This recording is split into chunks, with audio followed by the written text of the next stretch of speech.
Hello. So I'm going to show you how to use the debugger.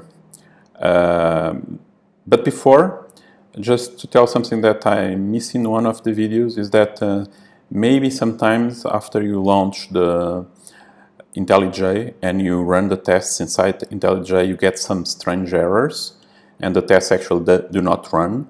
They are because of an encoding. Actually, you have two profiles in Maven. You will learn about that, but you don't need to know too much about, or you don't need to know too much about that now. But you have a test profile and a development profile, and of course a production profile that you're not going to use. But in the test profile is a different encoding because it's using the in-memory database.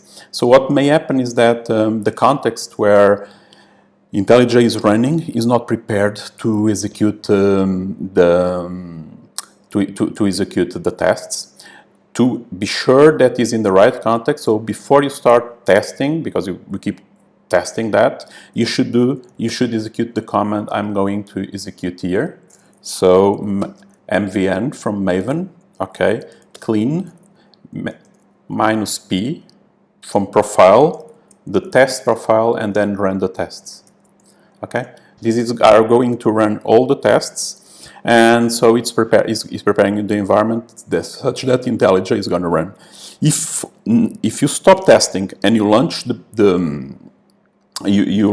the server using Maven clean Spring Boot run, then you are changing the context again. So if you need to run the tests inside IntelliJ again, you should run these. So you should set up the environment for the test profile. Okay, good. So while this is running the tests in the background, I'm going to tell you a little bit about in which context it's very nice to use the debugger. And basically the idea here is that when you have your test cases and your test cases fail, so it's very nice to do the debug of a test case using the debugger. Why? Because you run the debugger inside the test case. So you run in the particular context where the failure occurs. Okay? And if you get another failure that is not caught by a test case, the best thing to do is first write a test case that catches this bug. And this is nice to do because it will be part of your suite of test cases that you can use forever in your application. And afterwards, do the debugger inside the test case. Okay, so this is basically the idea, and we'll see that it is pretty easy to use the debugger, and so it saves you a lot of time. Okay, and while the tests are running, another thing that I can tell you that saves a lot of time is to learn how to correctly use IntelliJ. Okay, the first thing is that you have a lot of features that are nice, and another thing is to use the keyboard and do not use the mouse. So try to learn all the shortcuts, okay? Because using the mouse is an enemy of the software developer, okay? You spend a lot of time using the mouse, so try to learn all the shortcuts. I'm not going to tell you the shortcuts, but I'm going to see that I'm using some shortcuts, but I'm probably in a machine different from yours, and the shortcuts change because if you are using Windows or Linux or Mac OS, you get different shortcuts. Okay. So the test's finished, and as you can see here, from the test is that it failed. Okay, there are a couple of failures and errors. The reason because it failed because I just introduced a bug on purpose so that we can now use the debugger and try to find where is the bug.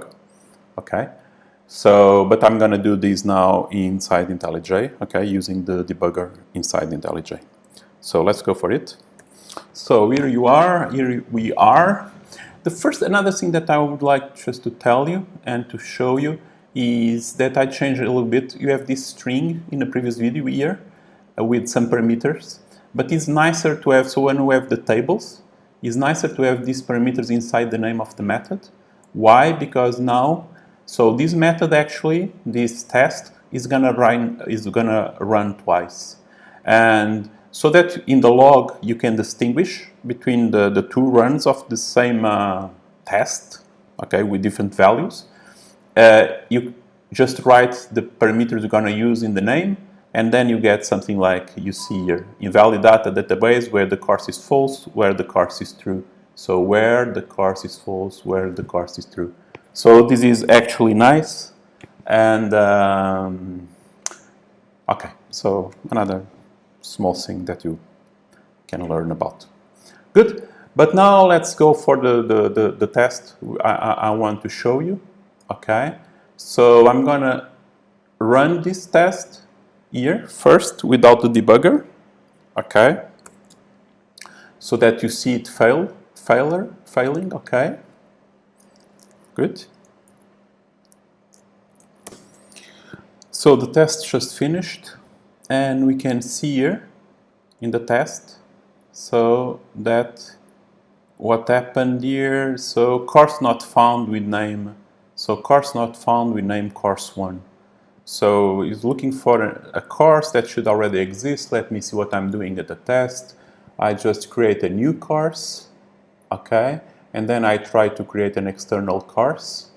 So an external course execution using the course that already exists. So I create a course there. Here I create a DTO where I say that is okay, it's going to be a technical course, right? And then I just run these, and I expect to get my external course execution associated with the course of technical. Okay, so what I'm going to do now, basically what I'm going to do, I'm going to introduce another nice shortcut. I just go to the implementation of this method. Okay, so this is the service, and I'm going to introduce a breakpoint. Okay, so what is the breakpoint? Is when you run a test, the code is the code is going to run and stop in the breakpoint. And then you can go step by step. You can observe and read all the variables, all the state of your program, and you can start thinking and reasoning about what the hell is happening with your code that is failing. Okay, so as you see, just click there, and this red thing, okay, says that you have a breakpoint there. Now you return to the test, and you just go do this, and you can run. Look, the difference now is that debug is not just run the test. You debug, and you do this, and you start running the debugger. It's going to take a little bit, but don't worry. So here we are in a very nice point. Look, my code just stopped there. Where is the breakpoint?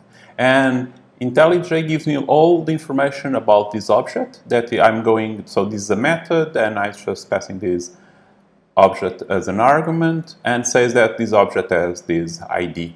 Okay, that's the ID inside the Java virtual machine.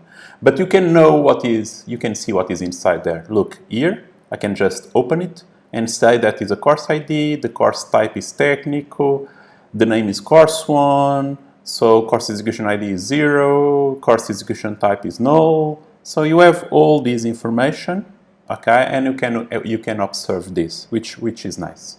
Good. Now I don't know what's happening. Okay, so I'm going to observe inside. So if I have these icons here, and basically you're going to see step over is just, okay, execute completely this method and goes for the next step. Okay, step in to is just you go and you observe inside this. Step out is after you step in, you just can go, you don't need to go till the end of the execution of a method, and you just return to the caller. Okay, good. So let's step in.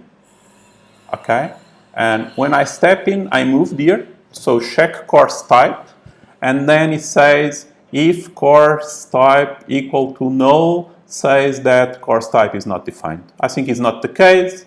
So, but let's see if it goes inside or not. Okay, no. So I can just continue, and I'm in this instruction here now. So and now I'm can do the same. I just observe, and what I have here, course, if course.dtu course type equals technical, I'm going to create an external. Well, this is the bug. Huh? Okay, but don't worry, I just change here technical, external by technical. But let's see, let's go further and see what's happening. So actually it's executing because our course is technical, but should create what? A technical course execution, not. So it's looking, what it's doing is looking in the repository by an external course with this name, which is not going to find, obviously, right? So I continue, and okay, look here, course is null. So you cannot find the course. And so this is so if you want to distinguish between fault and failure, this is the fault. We haven't seen the failure yet. The failure is going to be when this does something wrong in the behavior of the program. Something that is observable from the outside, okay? So I can continue, and I'm here with the course equal null, and now what is going to happen? Yes, course is null, the guy is going inside, right? So he's going to create a course, right? And when I now try to create a course, let's observe inside. Look, I have this restriction that I'm not going to allow to create technical courses through this interface. The technical courses are created through the interface of when you get the data from Phoenix. Okay, so I'm sure that is going to throw this exception. So what I'm going to do here, I just do next, and okay, I'm there. So I'm done. Now I understand where is the bug. I can finish here the debugger, and I can go and fix this. Okay, so to fix it, I just write external there. Good. And now, what I'm going to do? Well, I'm going to see if it is working. I don't need to run it with the debugger. Now I just run the test to see if everything is okay. If there's another bug, then I will come back to the debugger. Okay, and let's wait a little bit. So here we are, the test passed. Okay, good. So what is my final message to you is use the debugger. Things take time, but take longer if you don't use the right tools, okay? So maybe this is not take a long time to do the project if you use the tools correctly, and so do it, okay? Good work.